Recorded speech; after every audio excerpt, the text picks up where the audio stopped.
Live court footage shows YNW Melly laughing and giggling while people are deciding whether or not his life is going to be taken away for the murder of his two homies. It's a scary sight to see, and people are starting to wonder if life even means anything to him. It's clear as day that Melly is not taking the entire process seriously enough. And that begs the question, will it matter in the end? Here's what we can say about it as of now. In the chilling events that unfolded in October of 2018, YNW Demons, accompanied by his close companions Anthony DeAndre Williams, known as YNW Sack Chaser, Christopher Thomas Jr., known as YNW Juvie, and Cortland Malik Henry, known as YNW Bortland, converged at a residence owned by a local rapper to participate in filming of a music video. Little did they know that this gathering would soon be marred by tragedy. Following the conclusion of their time at the location, Juvie and Sack Chaser found themselves in dire hands of fate as they were fatally struck by gunshots. It was Bortland who assumed the harrowing responsibility of transporting their lifeless bodies to a nearby hospital, claiming that their deaths were the result of a drive-by shooting that occurred in Fort Lauderdale, Florida. Astonishingly, despite the weight of their childhood friends' recent murders, both Melly and Bortland proceeded to make an appearance in a music video the very next day, as scheduled. However, the wheels of justice soon turned, and a grand jury indictment was handed down, charging them both with the calculated first-degree murders of Sack and Juvie. Subsequently, on February 13, 2019, both of them were apprehended and taken into custody. Melly, staunchly maintaining his innocence, entered a plea of not guilty. The legal proceedings commenced. The case stands as a chilling testament to the darkest corners of human nature and the pursuit of justice in the face of unspeakable crimes. It took 5 years for the state to make a case and unroll the trial against Melly. But it is finally in action. With the weight of the accusations hanging heavy in the air, the long-awaited trial of Melly commenced its initial phase on April 11, 2023. So the intricate process of jury selection unfolded. The selection of individuals who would ultimately hold Melly's fate in their hands proved to be a crucial step in the pursuit of justice. After the careful assembly of the jury, the trial officially commenced on June 12, 2023, marking a significant milestone in the legal proceedings. Charged with seeking the ultimate form of punishment, prosecution spared no effort in their quest to obtain the death penalty for Melly, underscoring the gravity of the alleged crimes and the profound impact they had on the community. As the trial progresses, the courtroom becomes a stage where evidence is presented, testimonies are heard, and the delicate balance between guilt and innocence hangs in the balance. The eyes of the public and the weight of the legal system converge as the pursuit of truth and the quest for justice unfold in the backdrop of this high-stakes trial.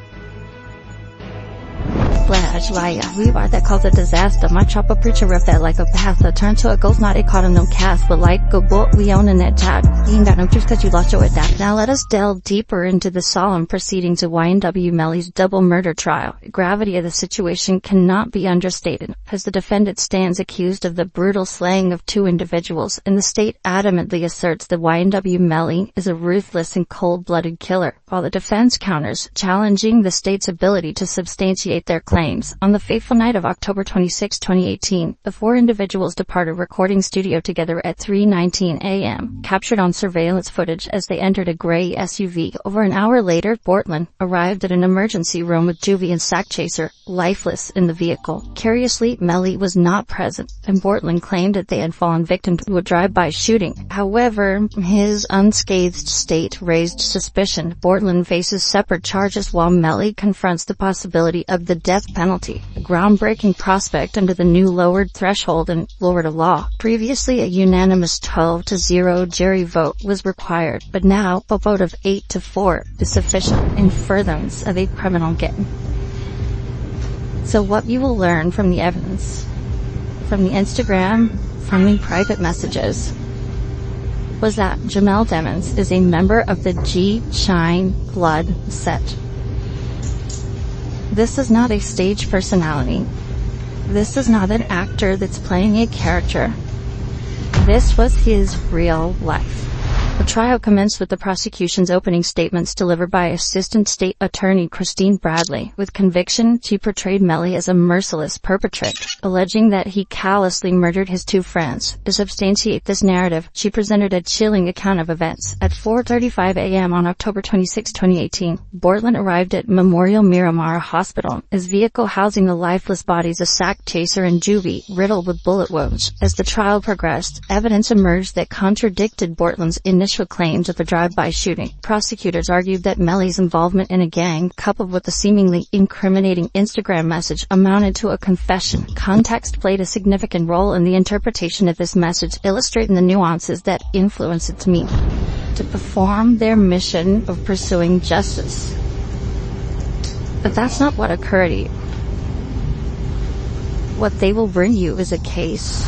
The defense, led by attorney David Howard, countered the prosecution's claim, asserting the inability to prove their case beyond a reasonable doubt. Howard cast doubt on the investigation's credibility, questioned the motives and tunnel vision of Detective Murray, who allegedly fixated on Melly as the sole perpetrator. He suggested that the investigation lacked trustworthiness, and highlighted the incompetence discovered 3 years later, leading to a fresh examination of the case. The defense sought to undermine the prosecution's position by challenging the forensic evidence, including the absence of the murder weapon, possibility of multiple firearms involved. The trajectory and angles of the shots fired were also called into question, as well as the reliability of gunshot residue testing. The second week of the trial has been marred by controversy, with allegations of prosecutorial misconduct and the emergence of new evidence that could link the rapper to the crime. The focus shifted to cell phone evidence, which plays a crucial role in many trials today. FBI Special Agent Brendan Collins testified about the analysis of 2 phones associated with Melly and one of the victims. The prosecution argues that the cell phone data places Melly in close proximity to the victims shortly before they were found dead. However, the defense raised doubts about the accuracy of the location data and questioned whether Melly was the sole user of the phone in question. Another significant piece of evidence discussed during the trial was DNA analysis. The prosecution presented DNA evidence suggesting Melly's presence in the car where the shootings took place. However, the defense pointed out that Melly's DNA did not match other items tested, raising doubts about his direct involvement in the crime. Throughout the trial, there's been instances of procedural issues and disputes between the prosecution and defense. One such incident involved the state conducting a new test on evidence without sharing the results with the defense promptly. The judge criticized the prosecution for not adhering to the principle of fairness and full disclosure. The prosecution also sought to establish a motive for the killings by highlighting Melly's alleged affiliation with the G-Shine Bloods gang. Detective Polo testified about Melly's social media posts, videos, and references to the gangs in his songs, suggesting a connection between the rapper and the criminal organization. However, the defense questioned whether his portrayal was genuine or merely a persona created for social media. As the trial progresses, the prosecution aims to prove Melly's guilt beyond a reasonable doubt and potentially secure a conviction with the possibility of the death penalty. Meanwhile, the defense challenges the evidence presented and raises doubts about Melly's involvement in the crime. The outcome of this trial will have significant implications for both Melly's future and the justice system as a whole. The sole witness on the 28th of June was a meticulous analyst who painstakingly reconstructed the events, debunking the notion of a drive-by shooting. An intriguing detail was found on YNW Juby's body during the postpartum checkup, namely an injury to his left cheek, marked by stippling, indicative of close-range fire. The shooting expert took the stand, elaborating on how investigators determined the origin and trajectory of the shots fired.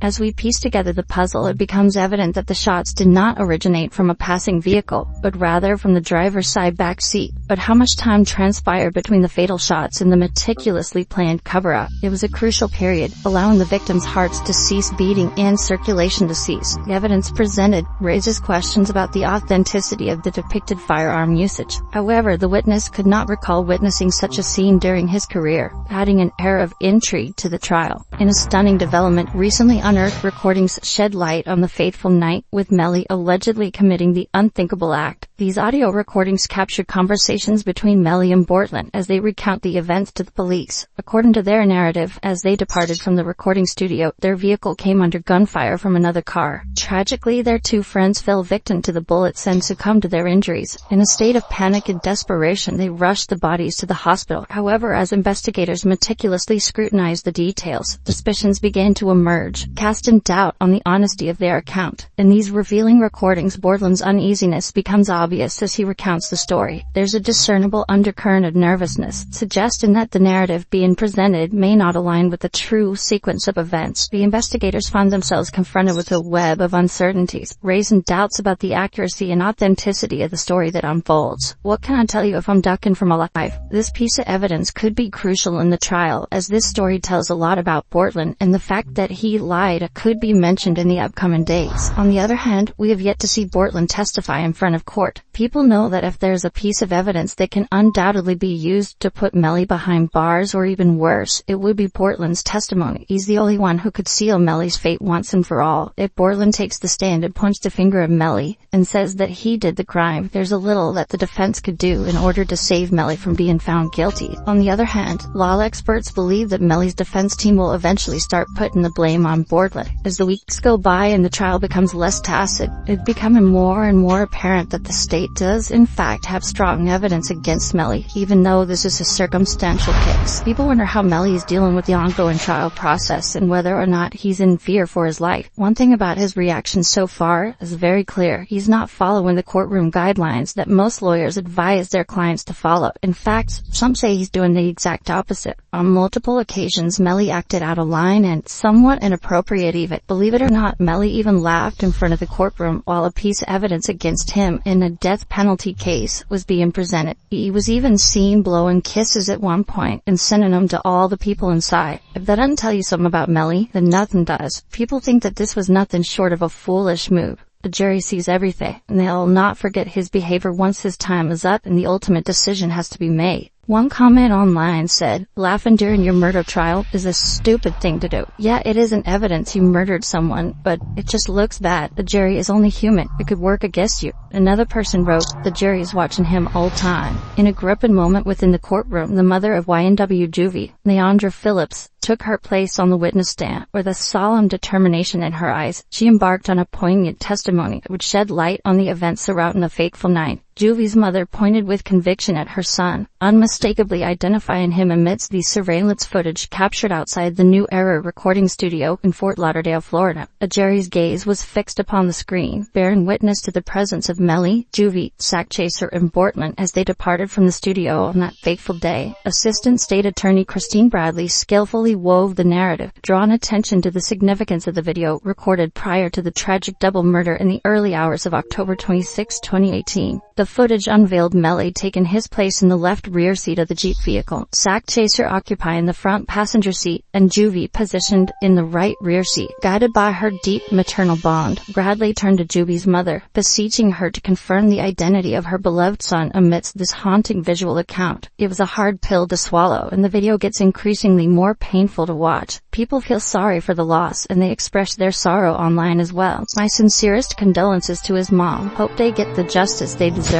This trial is nothing short of a tragic tale, one that has YNW Melly as the protagonist. Once a rising star in the music industry, now Melly faces the outcome of his own actions. This haunting tale serves as a reminder of the complex and often tumultuous intersection between artistry, personal choices, and the consequences that follow. The journey still didn't reach its conclusion within the walls of the courtroom. The story will continue to resonate, urging us to reflect upon the choices we make, the bonds we forge, and the responsibility we carry in safeguarding the fragile threads that connect us all.